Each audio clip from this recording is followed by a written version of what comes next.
minutes. Mr Kerr. And I move the amendment in my name, Deputy Presiding Officer.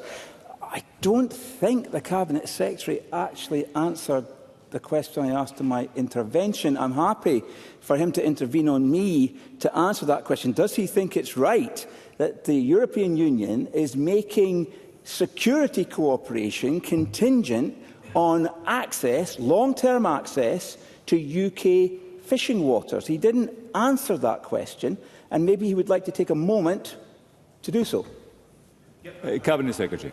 Happy to take the intervention. No, I would not be pleased to see a conditionality on defence and security with any other consideration. I believe defence and security serves us all. That should be a key priority. But I would hope that he recognises that it is a hugely deficient situation that with only, Friday, Saturday, Sunday, 3 days to go until the summit meeting in London, where he's able to read about these issues on the front page of UK newspapers, government ministers in Edinburgh, in Cardiff and Northern Ireland have not been informed by the UK government about any of these detailed discussions. Stephen Kerr, I give you the time back. The relationship between the Scottish Government and the UK Government, this is a long-running story. The Labour Party thought in taking government they could reset the relationship with the Scottish Government. The Scottish Government were full of similar sentiments. I think perhaps he has the answer to the question he's asking at his own fingertips. But let me be absolutely clear. I actually agree with the Cabinet Secretary. It is wrong, plain wrong, for the European Union to make security cooperation conditional on anything, such as the nature of the threat that we face on our shared continent. There should be no conditionality to us working together to thwart the efforts of Vladimir Putin or anyone else who would seek to undermine the European nation-states that should be working together in what Keir Starmer, I think, has rightly called a coalition of the willing. But where are we this afternoon, on this wonderful Thursday afternoon? Here we are again, packed chamber, I can see. This Parliament being asked again to indulge the SNP's constitutional obsession, and we've already had a good intro to that from the Cabinet Secretary, as if the solution to Scotland's economic challenges is always the same. Break up the UK, rejoin the EU, and pretend that sovereignty is a burden rather than a prize. And Angus Robertson's motion, and I hope he will forgive me for saying so, but he may even take this as a compliment, it looks like it could have been written in Brussels, because it calls on the UK to abandon the basic pillars of our post-Brexit independence, to drop the so-called red lines of leaving the single market, the customs union, and to re-adopt freedom of movement. But those aren't just red lines. They are the democratic instructions of the British people. We didn't vote to leave the EU in name only. We voted to take back control of our laws, our borders, our trade policy, our money. And that's what we've done. And in the last few days, we have seen the evidence of the fruits of an independent trade policy, something that Angus Robertson and the SNP would freely and willingly give up. But that is an advantage, a benefit that has come about because we left the European Union. And since Brexit, the United Kingdom has signed over 70 trade deals. We joined the CPTPP.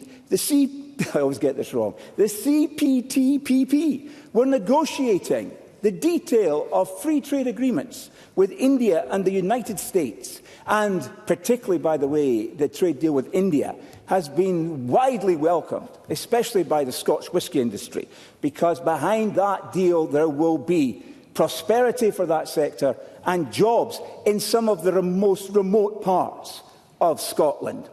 That is one aspect, that's one sector that can take advantage of trade between the United Kingdom and, for example, India and the United States. But there are others as well. This is, in effect, Brexit delivering. And yet now, amid this motion, and in the light of today's front-page story in the Financial Times, we must face a new risk. Not just the SNP's fantasy of rejoining the EU, but Labour's quiet attempt to reverse Brexit by stealth. The FT reports that a so-called reset, and by the way, we all know the European Union do not like the use of the word reset, I think that was made clear to some of our parliamentary colleagues when they visited as a committee Brussels. They didn't like the word reset, but the Labour government wanted a reset of UK-EU relations is being driven by EU demands for British concessions on fishing rights and youth mobility, because Brussels wants long-term access to UK fishing waters. The Scottish Conservatives will stand with Scotland's fishermen, and we refute the demands of the European Union for those concessions, because they are not the way that these matters have been done in the past, and they should not be the way that they will be done in the future. And Brussels also wants our students, our government here in Edinburgh, to subsidise their students. They want their students to be able to get cheap access to the United Kingdom's universities, and crucially, it wants a role for the European Court of Justice in overseeing UK compliance to any future agreement that is discussed starting on Monday. Let's be in no doubt about what this means. This is not a partnership of equals. It's a creeping return to EU control, and Labour seems only too ready to sign us up to it behind closed doors, because there is talk of a dynamic alignment, which is code for accepting new EU laws without having a say in those EU laws. There's talk of a youth mobility scheme, but with permanent obligations and no clear limits. There are whispers of regulatory harmonisation in return for marginal gains in trade. And, Presiding Officer, that's not cooperation, that's capitulation. And the British people did not vote for Brexit, only to have it reinterpreted in secret summits and in quiet deals. The Labour leader may claim he's not interested in the battles of the past, but if he trades away our fishing grounds, our borders, our legal autonomy, he's not just fighting yesterday's battles, he's surrendering them. Meanwhile, of course, the SNP cheers him on, because anything that weakens the United Kingdom suits their separatist agenda.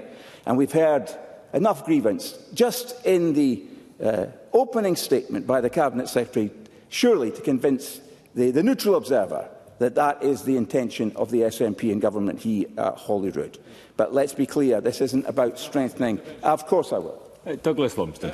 I thank Stephen Kerr for taking the intervention. Does he agree with me that this is not an obsession about Europe by the SNP? This is just an obsession with independence coming through.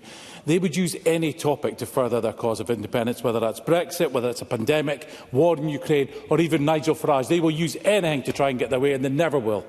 Stephen Kerr. Of course, Douglas Lumsden's correct. Every single thing that happens, anything they see on the 6 o'clock news, becomes a reason for breaking up the United Kingdom, becomes an excuse for another referendum.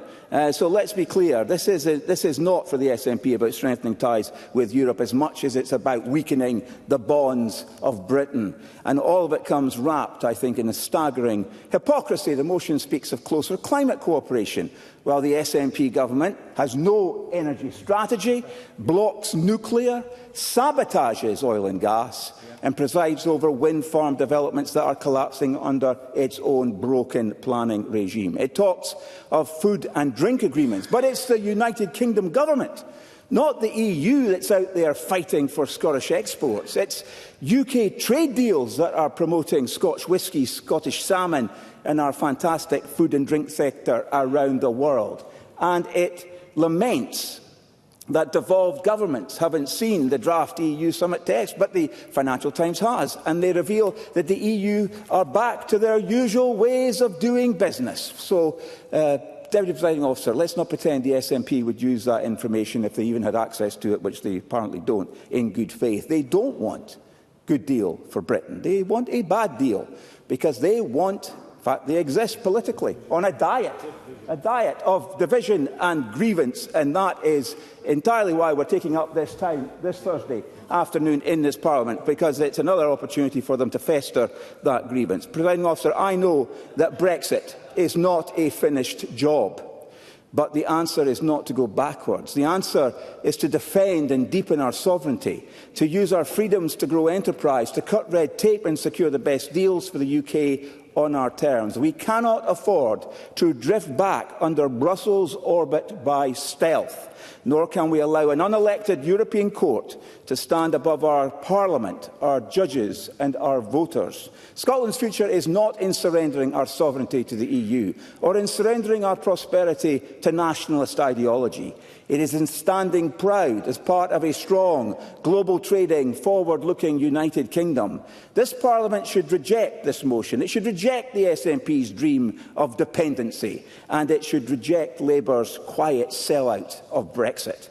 Let us instead build a confident Scotland at the heart of a sovereign United Kingdom, looking not to Brussels, but to the rest of the world.